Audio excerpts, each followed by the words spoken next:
എൻ്റെ ഭാര്യയ്ക്ക് കൂട്ടുപിരികമാണ്. എനിക്കത് ഇഷ്ടമില്ല. ഭാര്യ പറയുന്നത് അത് കളയുന്നത് ഇസ്ലാമിൽ തെറ്റാണെന്ന് അവൾ കേട്ടിട്ടുണ്ട്.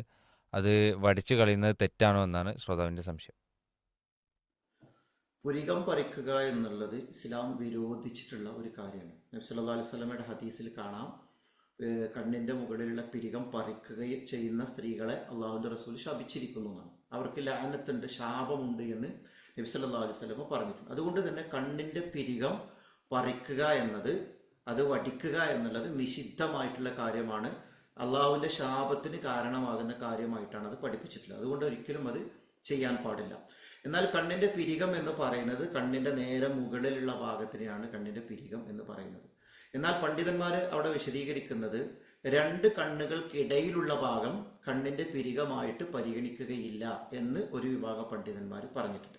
അപ്പം അതുകൊണ്ട് തന്നെ രണ്ട് കണ്ണിൻ്റെ ഇടയിൽ ആ പിരികം ചേർന്ന് വരികയാണെങ്കിൽ അത് ഒരു വിരൂപമായി, ഒരു വികൃതമായ രൂപമായിട്ട് തോന്നുകയും അതൊരു പ്രയാസകരമായി മാറുകയും ചെയ്യുകയാണെങ്കിൽ ആ കണ്ണിൻ്റെ രണ്ട് ഭാഗത്തും അതുപോലെ തന്നെ അതിൻ്റെ ഇടയിലുള്ള മൂക്കിൻ്റെ ആ മുകളിലേക്ക് ഇറങ്ങി വരികയും ഒക്കെ ചെയ്യുന്ന ഭാഗങ്ങൾ കണ്ണിൻ്റെ പിരികം എന്ന് വിരോധിക്കപ്പെട്ട ശാപമുള്ള ആ ഇനത്തിൽ പെടുകയില്ല എന്നും, അത് ഒരു വികൃതമായ രൂപമായിട്ട് തോന്നുകയാണെങ്കിൽ അത് വടിച്ചു കളയുന്നതിന് സ്ത്രീകൾക്ക് വിലക്കില്ല എന്നതുമാണ് അതുമായി ബന്ധപ്പെട്ട് പണ്ഡിതന്മാർ പറഞ്ഞതായിട്ട് നമുക്ക് മനസ്സിലാക്കാൻ സാധിക്കുന്നത്.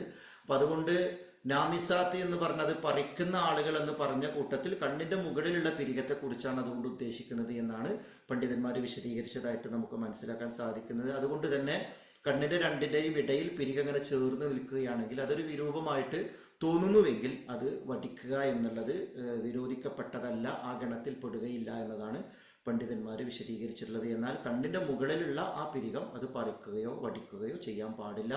അത് അള്ളാഹുവിൻ്റെ ശാപത്തിന് കാരണമാകുന്ന കാര്യമാണ് എന്നതുകൂടി ഇതുമായി ചേർത്ത് വെച്ച് മനസ്സിലാക്കണമെന്നതാണ് സൂചിപ്പിക്കാനുള്ളത്. വല്ലാഹു തആല ആലം.